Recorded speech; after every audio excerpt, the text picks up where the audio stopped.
Hey everybody, welcome back to the channel. This is Presley, and in this video today, I'm going to be giving you my review and recommendation for Thor by Jason Aaron Complete Collection Volume 1, so let's get right into it. Now, I just want to say right off the bat, I've been really excited to read this run because I have heard that Thor by Jason Aaron is a very good series of books, and this book right here contains issues 1 through 18 of the Thor run from 2012 to 13, and it was amazing. I absolutely adored this book. The first 12 issues especially that deal with Gore the God Butcher I thought were absolutely insane. The art in here was by Asad Ribic, which by the way, his art is absolutely gorgeous, and his art is on the cover right here. But oh my goodness, his artwork is amazing, and this storyline is so good. Gore the God Butcher was a new villain that was created just for this book, and he's amazing. He's disturbing, he's very creepy, but at the same time, despite the fact that you hate what he's doing because he's murdering gods and he's killing so many people throughout the cosmos, you understand why he's doing it because they really flesh out his character a lot. You kind of get to see the backstory of why he is the way he is, why he's so angry, why he's so constantly on edge and just ready to tear down anybody in front of him. It is so good, and they just build him up to be so incredibly creepy, but then they pay it off really well because he actually is destructive. He is a force to be reckoned with. He does challenge Thor. And speaking of Thor, one thing that I adored throughout this book, not only just the first 12 issues, but throughout the whole thing, is the fact that we're not just dealing with one Thor. We have the present day Thor, which is what we're reading at the time of the book, but then we're also looking at like 893 AD Thor, so hundreds of years ago, and we're looking at millennia in the future Thor, King Thor at the end of the world. So we're seeing three different storylines going on at once in here, and I thought it was amazing.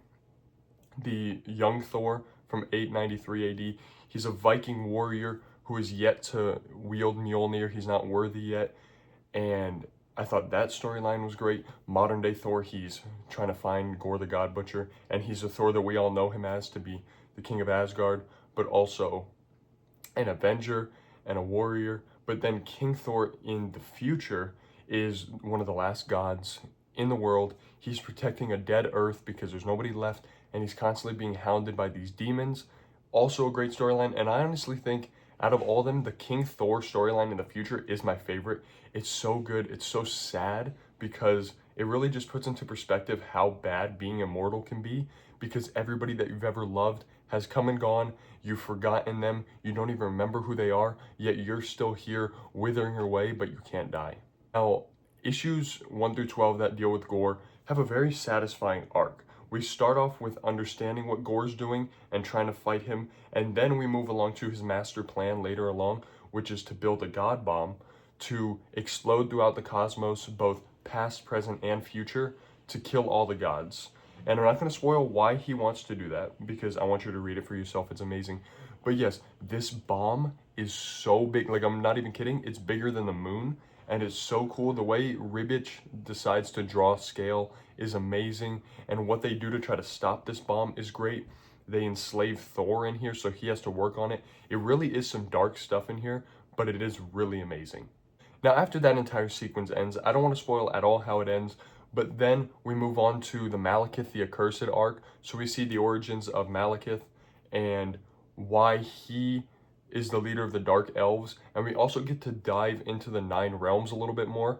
You know, Midgard and Niflheim and Jotunheim and Svartalfheim and all of them. I think it's so good. The artwork on here switches and it goes to, I believe it's Russell Dodderman.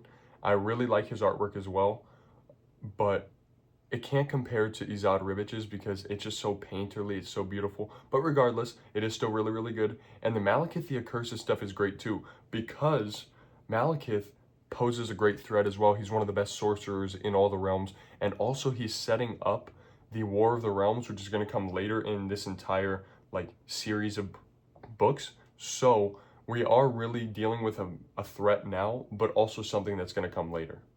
Overall, this Thor Complete Collection by Jason Aaron is very well done, collecting the first 18 issues, and it's so consistent. It's so amazingly well written. We get a lot of insight into Thor as a character, but also a lot of his supporting crew like Lady Sif and Lady Freya and Odin. It's so good. I highly, highly, highly recommend this book. Without a doubt, I gave it a 5 stars out of 5. It was perfect. I read it super quickly too because it's like 18 issues, but I read it in like a night and a half because I couldn't put it down. I literally was just like, I need to read the next story in here. So yes, if you are looking to read some Thor, this is the run to do it. 5 stars out of 5 easily. And there are 5 total complete collections, and volume 5 is hard to find, but if you can find it, you should definitely read all 5 of them because I can already tell this is going to be an amazing series. And just a little bit of a spoiler here, I am already done with volume 2. That was amazing as well. So yes, definitely pick this book up if you have been wanting Thor. And if you just want some great Norse mythology books as well, this has some great stuff in there. If you're looking for great artwork, beautiful, gorgeous scale, this is the book for you. And with that being said, thank you so very much for watching. Please make sure to like, comment, and subscribe, and I'll see you guys later.